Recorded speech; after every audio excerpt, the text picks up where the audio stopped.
Leluhur kita orang hebat. Siapa bilang Indonesia dijajah 300 tahun? Itu pembekokan sejarah. Kita bukan dijajah 300 tahun, kita melawan penjajah selama 300 tahun.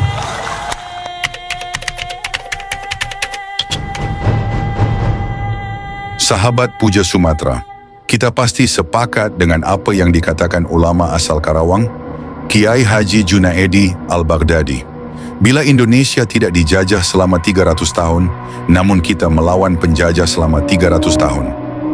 Upaya penggembosan perjuangan rakyat tidak luput dari sosok Snok Hurgronje, seorang orientalis ternama berkebangsaan Belanda yang menghabiskan banyak waktunya untuk mempelajari Islam, untuk melawan rakyat Nusantara. Historis membuktikan bahwa kolaborasi Snok Hurgronje dengan orang Arab tidak terbantahkan dalam upaya penggembosan perjuangan rakyat Indonesia, baik di Jawa, Batavia, dan Sumatera. Kalian dapat membuktikannya dengan adanya berdirinya kampung-kampung Arab di setiap titik di seluruh Nusantara, seperti di Jawa, Batavia, dan Sumatera. Disitulah nenek moyang mereka dipelihara Belanda dan mendapat mandat dari Belanda untuk membantu meredam perlawanan rakyat. Perjuangan Soekarno saat itu bagaikan berdiri di atas bara api. Kenapa tidak? Saat itu tiba-tiba datanglah sekelompok imigran asal Yaman, masuk dan mengaku sebagai kawan namun terbungkus kepalsuan. Bahkan kelicikan kaum imigran ini terus berlanjut setelah kemerdekaan. Mereka tidak nampak dari depan, namun dengan cara bermain dari belakang, menggaungkan kata demi rakyat, bela Islam, dan segudang narasi penuh akal koja. Sahabat Puja Sumatera, entry kali ini adalah mengenai sejarah yang tidak diajarkan di sekolah, yaitu peristiwa bagaimana Kesultanan Melayu hilang di Indonesia, atau lebih khususnya di Sumatera. Historis menceritakan bagaimana sultan-sultan ini dibenamkan di laut, dipotong kepala mereka, dan ditanam hidup-hidup, serta keturunannya yang masih hidup diusir dan sudah tidak mau menggunakan nama keluarga, seperti Tengku atau lainnya karena takut dibunuh. Sahabat sejarah, adakah kita telah lupa? 2 bulan sebelum UMNO didirikan di Istana Johor, 5 sultan di 5 negeri Melayu di Sumatera Timur telah dibunuh dengan kejam. Ribuan orang kerabat raja turut dibunuh secara kejam. Jam 12 malam, 3 Maret 1946 merupakan jejak hitam bagi orang Melayu dan kini menjadi penyesalan yang tak terhingga bagi sebagian besar warga Melayu di Sumatera Timur. Dalam satu malam saja, beberapa orang sultan di beberapa kesultanan Melayu telah dibunuh dengan kejam oleh pihak pro-komunis yang dibantu oleh para keturunan asing. Peristiwa bermula menjelang tahun 1946, di mana keadaan suhu politik di Sumatera Timur menjadi panas. Saat itu kumpulan pro-komunis menguasai partai politik dan juga membentuk laskar bersenjata, di antaranya Laskar Buruh, dalam naungan Partai Komunis Indonesia.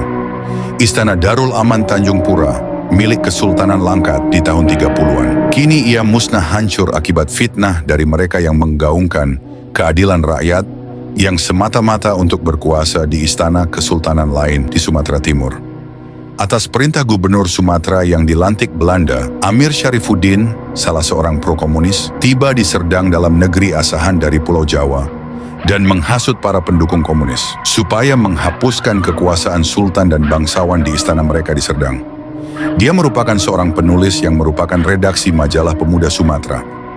Karena hebatnya kekuatan Kesultanan Melayu, maka secara diam-diam komunis bekerja sama dengan asing untuk mempersiapkan rencana menghapuskan monarki kerajaan Melayu dan ingin mengambil alih pemerintahan kerajaan. Mereka kemudian membuat propaganda di surat kabar, radio dan majalah, serta isu-isu fitnah palsu untuk menghasut rakyat dengan menggaungkan keadilan rakyat. Selain itu, para komunis ini melempar isu bahwa raja-raja Melayu ini mempunyai hubungan baik dengan Belanda, menjadi kaki tangan Belanda untuk memeras dan menindas rakyat. 3 Maret 1946, tepat jam 12 malam secara serentak, yang kebanyakan dari pendatang asing, yang dipimpin oleh orang-orang komunis kiri PKI dan bersama PNI dan Pesindo, menyerbu istana dan pejabat kerajaan Melayu dan mengumumkan bahwa kerajaan Melayu telah dihapuskan oleh rakyat Indonesia. Pembunuhan terhadap kerabat-kerabat raja dilakukan secara besar-besaran dengan ada yang dibenamkan di laut dipotong kepala mereka, ditanam hidup-hidup, dan berbagai pembunuhan sadis yang lain dilakukan oleh orang yang pro-komunis yang dipimpin Partai Komunis Indonesia. Penyerbuan itu merupakan tragedi buat Sultan Bidar Alamsyah IV di negeri Bilah, Sultan Mahmud Aman Gagar Alamsyah di negeri Panai, Tengku Mustafa Perkasa Alamsyah di negeri Kota Pinang, Kesultanan Sedang Asahan di Tanjung Balai, Kesultanan Delhi di Medan, dan Kerajaan Melayu yang dipimpin Tengku Al-Haji Muhammad Shah di Labuhan Batu. Semua sultan ini tewas dibunuh oleh orang asing yang menjadi pekerja kebun dan ladang-ladang sultan yang dipengaruhi oleh PKI. Di tempat lain, Istana Sultan Langkat, di Tanjung Pura dan di kota Binjai diserbu dan dirompak, di mana kerabat raja-raja Melayu Langkat ditangkap dan sebagian besar dibunuh dengan kejam, termasuk sastrawan Indonesia yang terkenal, Tengku Amir Hamzah. Lebih kejam, putri-putri Sultan Langkat diperkosa, dan yang lebih memilukan lagi, pemerkosaan dilakukan di depan mata baginda Sultan Langkat. Dan putra mahkota yang masih muda hilang entah kemana. Kekejaman ini dilakukan oleh seorang pemimpin PKI bernama Marwan dan pengikut-pengikutnya. Kesultanan Langkat adalah kesultanan paling kaya dan mewah di Sumatera karena mempunyai hasil petroleum. Dan jika istana Sultan Langkat yang hangus dibakar itu masih berdiri, ia merupakan hasanah yang tinggi nilainya untuk orang Melayu sedunia. Kerabat-kerabat lelaki di negeri Asahan dibunuh semuanya, termasuk istri Tengku Musa dan anaknya. Dalam masa beberapa hari, 140 orang kerabat raja yang memakai nama Tengku, raja dan lainnya mati dibunuh dengan kejam di Asahan. Mereka kemudian menangkap semua kerabat-kerabat Raja Melayu di beberapa daerah, terdiri dari perempuan dan anak-anak, dan dibawa ke kem tahanan di Simalungun dan Tanah Karo. Disiksa, dihina, dan dibunuh. PKI dan para orang asing saat itu sangat kejam, sehingga 2 generasi orang Melayu hampir kehilangan identitas mereka. Mereka takut mengaku Melayu, takut memakai baju Melayu, dan menambah gelaran Batak di depan nama mereka supaya boleh bersekolah atau diterima menjadi pejabat kerajaan. Mereka menghilangkan gelaran Tengku karena takut dicaci sebagai kerabat raja. Akhirnya, selepas 19 tahun, pada 30 September 1965, terjadilah pemberantasan PKI oleh Angkatan Bersenjata Republik Indonesia, yang pimpinan Jenderal Soeharto. Hampir 2 juta pendukung pro-komunis Indonesia telah dibunuh oleh tentara Indonesia. Dan pemimpin Partai Komunis Indonesia di Sumatera Timur yang mencetus Revolusi Sosial 1946 di Sumatera Timur, yang membunuh para sultan dan kerabat raja, serta merampas istana-istana, ditangkap dan dibunuh oleh tentara dan juga rakyat Melayu. Sinar bagi orang Melayu di Sumatera Timur kembali pada tahun 1947. Pemimpin masyarakat Melayu Sumatera Timur yang dilindungi oleh Panglima Komando Wilayah Sumatera, Letnan Jenderal Ahmad Tahir, telah berkumpul dan menyatukan sebanyak 17 organisasi masyarakat Melayu dan membentuk payung organisasi bernama Majelis Adat Budaya Melayu Indonesia, disingkat MABMI.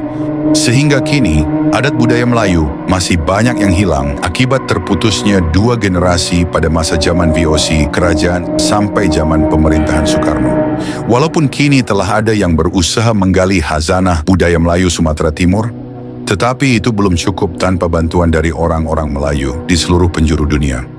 Para pecinta sejarah Indonesia kini menyesali keterlanjuran masyarakat yang mudah ditipu oleh pihak komunis yang teriak komunis, yang katanya pro-rakyat yang meniup fitnah demi merampas kuasa pemerintahan dengan jalan divide et impera. Bagaimana? Apakah pendapat sahabat? Semoga peristiwa ini tidak terjadi lagi di negara tercinta ini. Dengan cara jangan undang dan jauhi mereka. Dan pemerintah harus bijak dalam menanggapi polemik pemalsu sejarah saat ini. Demikianlah sahabat. Dikutip dari histori berbagai sumber. Jika ada dari sahabat yang memiliki pendapat berbeda, silakan tuliskan di kolom komentar, dengan tidak lupa selalu menjaga prinsip BNBR. Be nice, be respectful. Bila ada kurang lebihnya kami mohon maaf. Ketujuh jenderal itu antek-antek imperialis DIA yang punya rencana jahat akan mengadakan coup atas kepemimpinan pemimpin besar revolusi, Panglima tertinggi, Presiden seumur hidup, Bung Karno. Sebagai prajurit, kita berkewajiban menggagalkan rencana Keblinger. Rencana tidak benar itu. Kita harus menculik jenderal itu, hidup atau mati.